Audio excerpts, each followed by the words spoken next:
The United Nations has called for disease action to provide debt relief to developing countries that have been hit hard by the coronavirus pandemic. Over 500 people have so far been killed in the Myanmar army brutal crackdown on protests against its coup. The UN Children Fund has called for more humanitarian access to Syria for the protection of children in war-torn countries. Pakistan reiterated support for peace and stability in Afghanistan.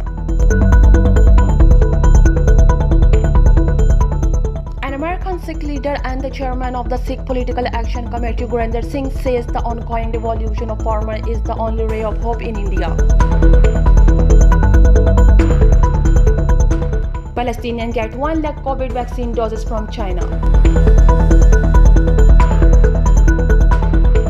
UN team find Houthi launched an Aden airport attack that killed 22 people. Archaeologists dismiss claim for recent Egyptian disaster caused by the Paris curse. United States Secretary of State Antonio Blinken urged lawmakers to relist Houthis as a terrorist organization.